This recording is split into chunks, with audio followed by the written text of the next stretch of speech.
Savar DOHS এ আপনাদের জন্য আজকে আমি দেখাবো রেসিডেন্সিয়াল একটি প্রপার্টি। প্রিয় দর্শক, সবাইকে আমন্ত্রণ জানাচ্ছি এশিয়ার গ্রুপের পক্ষ থেকে। আমি মারজান সুমি। সাভার ডিওএইচএস প্রাইম একটি লোকেশন। এখান থেকে নবীনগর বাস স্ট্যান্ড আপনারা খুব কাছে পেয়ে যাবেন এবং একেবারে ডিওএইচএস এর ভেতরে পেয়ে যাবেন সেনা পাবলিক স্কুল। জাহাঙ্গীরনগর ইউনিভার্সিটি রয়েছে অতি সন্নিকটে, রয়েছে সেনা শপিং কমপ্লেক্স। বুঝতেই পারছেন কতটা প্রাইম একটি লোকেশন। এই সাভার ডিওএইচএস এর 1 নম্বর রোডের 12 নম্বর প্লটে আপনাদের জন্য আমরা করছি এশিয়ার নর্থ ব্রিজ। আজকে এই প্রপার্টি আপনাদেরকে দেখাবো এবং যারা সাভারে প্রপার্টি কিনবেন ভাবছেন, বিশেষ করে রেসিডেন্সিয়াল প্রপার্টি, তারা অবশ্যই আমার এই ভিডিও শেষ পর্যন্ত থাকবে। অ্যাশিওর নর্থ ব্রিজ প্রায় 5 কাঠা জমির উপরে করা হচ্ছে। গ্রাউন্ড ফ্লোর ছাড়াও থাকছে আরো 8টি লিভিং ফ্লোর এবং প্রতিটি ফ্লোরেই থাকছে ডাবল ইউনিটের অ্যাপার্টমেন্ট। গ্রাউন্ড ফ্লোরে আপনারা পেয়ে যাবেন গার্ড পোস্ট, থাকবে গার্ড অ্যাকোমোডেশন, সাবস্টেশন, জেনারেটর, এছাড়াও থাকছে ক্লোজ সার্কিট ক্যামেরা এবং ফায়ার এক্সটিংগুইশার। আপনাদের জন্য এখানে কার পার্কিং এর সুবিধা রয়েছে এবং থাকছে অত্যাধুনিক একটি এলিভেটর। আমি এবারে আপনাদেরকে অ্যাপার্টমেন্ট দেখাবো এবং জানাবো কেমন করে আপনাদের জন্য নর্থ ব্রিজে আমরা অ্যাপার্টমেন্ট গুলো করছি। 1397 স্কোয়ার ফিটের এই অ্যাপার্টমেন্টে আপনারা পেয়ে যাবেন 3টি বেডরুম, যার মধ্যে দুটির সাথে থাকবে অ্যাটাচ বাথরুম, একটি থাকছে কমন বাথরুম। রয়েছে formal living space, family living space, dining space, kitchen along with maids toilet.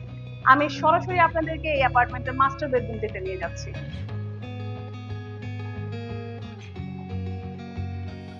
And this is the beauty. এই রুমটা ভীষণ বড় একটি রুম। দুপাশ থেকেই আপনি দেখতে পাচ্ছেন, এক পাশে জানালা রয়েছে, এক পাশে বারান্দা হচ্ছে। বারান্দাটা কিন্তু খুবই বড় এবং বারান্দার সাথে আরো একটা অংশ রয়েছে যেখানে আপনারা প্ল্যান্টেশন করতে পারবেন, কোনো গাছ রাখতে পারবেন। এই রুমের সাথে একটি অ্যাটাচ বাথরুম থাকছে যেখানে আপনারা পেয়ে যাবেন বেসিনের অংশ, থাকছে শাওয়ার জোন, রয়েছে ক্যাট ডোর। সো এটা কিন্তু একটা মাস্টার বেডরুম হিসেবে খুবই সুন্দর একটা রুম এবং এখান থেকে আপনারা সাভারের যে দৃশ্য রয়েছে সাভার ডিওএইচএস এর, সেটাও দেখতে পাবেন।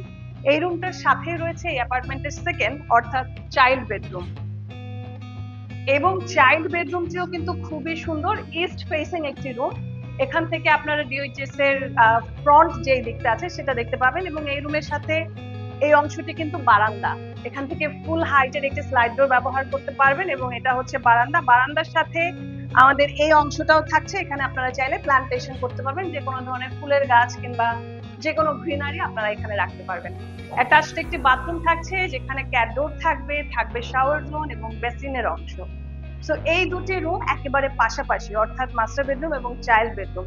এরপরে আমরা যে অংশটি দেখতে পাবো, অর্থাৎ এই যে বড় অংশটি দেখতে পাচ্ছি, এটা হচ্ছে এই অ্যাপার্টমেন্টের family living space cum dining space. আর ডাইনিং স্পেসের কথা যখন আসছে তখন আসলে কিচেনটা তো দেখাতেই হয়। এটা হচ্ছে অ্যাপার্টমেন্টের কিচেন।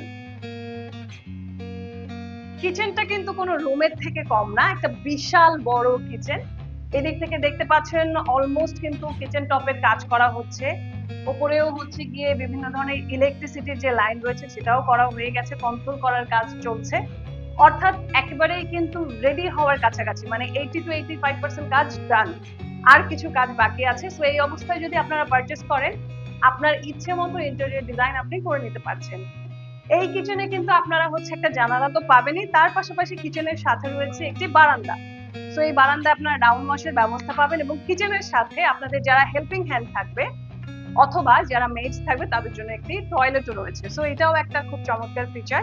এখান থেকে মিড হাইটের একটি জানালা আপনারা দেখতে পাচ্ছেন। সো আমরা দুটি রুম দেখে ফেলেছি, কিচেন দেখে ফেলেছি, ডাইনিং স্পেস দেখে ফেলেছি। এখন আপনাদেরকে যেটা দেখাবো সেটা হচ্ছে এই অ্যাপার্টমেন্টের থার্ড রুম অর্থাৎ গেস্ট বেডরুম। সো ভিউয়ার্স, এটা হচ্ছে অ্যাপার্টমেন্টের গেস্ট বেডরুম। দুপাশ থেকে জানালা রয়েছে, এখানেও মিড হাইটের জানালা, এপাশ থেকেও মিড হাইটের জানালা।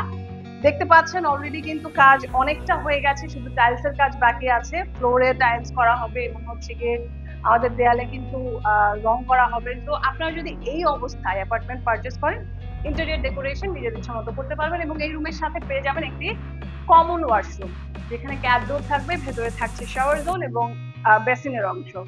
আর অ্যাপার্টমেন্টে ঢুকেই আপনারা হচ্ছে এত বড় একটি জায়গা পাচ্ছেন যেখানে আপনারা formal living space, dining space cum family living স্পেসটি করতে পারছেন। সো ওভারঅল একটি আইডিয়াল অ্যাপার্টমেন্ট হওয়ার জন্য যে ফিচারগুলো লাগে আমাদের এশিয়ার নর্থ ব্রিজের এই অ্যাপার্টমেন্টে কিন্তু সেটি রয়েছে। ডাবল ইউনিটের অ্যাপার্টমেন্ট, অর্থাৎ প্রতিটি ফ্লোরে আপনারা দুটো করে অ্যাপার্টমেন্ট পাচ্ছেন। অ্যাপার্টমেন্ট দেখা হয়ে গেল, এবার আপনাদেরকে দেখাবো রুফটপটি কেমন করে করা হয়েছে। দর্শক, আমি এই মুহূর্তে রয়েছে আমাদের এশিয়ার নর্থ ব্রিজের রুফটপে। এখান থেকে পুরো সাভার এরিয়া দেখা যাচ্ছে। এবং নবীনগরের যে বাস স্ট্যান্ডের কথা বলেছি সেটাও কিন্তু এখান থেকে দেখা যাচ্ছে। অর্থাৎ মনোরম একটা পরিবেশ আমি এখান থেকে উপভোগ করছি। আমাদের অ্যাশিওর নর্থ ব্রিজের রুফটপের কাজ অলমোস্ট ডান, আর কিছু কাজ বাকি রয়েছে। আমার মনে হয় যে পুরো প্রপার্টি আমি শুরু থেকে শেষ পর্যন্ত যেমনটি দেখিয়েছি, যারা সাভারে প্রপার্টি কিনতে চান তাদের কাছে নিশ্চয়ই ভালো লেগেছে। আর যদি ভালো লাগে দ্রুত আমাদের সাথে যোগাযোগ করুন, কারণ এই প্রপার্টি অলমোস্ট রেডি একটি প্রপার্টি। আপনারা বুকিং করার পর অল্প কিছু দিনেই কিন্তু এখানে মুভ করতে পারবেন। আমরা সব সময় আমাদের প্রপার্টি নির্মাণের ক্ষেত্রে বেস্ট কনস্ট্রাকশনাল ম্যাটেরিয়াল ব্যবহার করি। অন টাইম হ্যান্ডওভারের ক্ষেত্রে আমাদের রয়েছে অনেক দিনের সুনাম।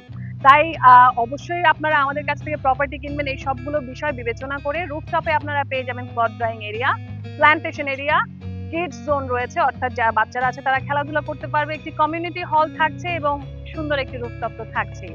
সো আজকের এই প্রপার্টি কেমন লাগলো কমেন্টে জানাতে পারেন, এবং প্রপার্টি ভালো লাগলে দ্রুত আমাদের সাথে যোগাযোগ করুন। সবাই অনেক ভালো থাকবেন, সুস্থ থাকবেন। আজকের মতো বিদায় নিচ্ছি, কিন্তু বিদায় নেওয়ার আগে আমি যেমনটি সবসময় বলি, assure makes home for peace. So এটা মাথায় রাখবেন। আল্লাহ হাফেজ।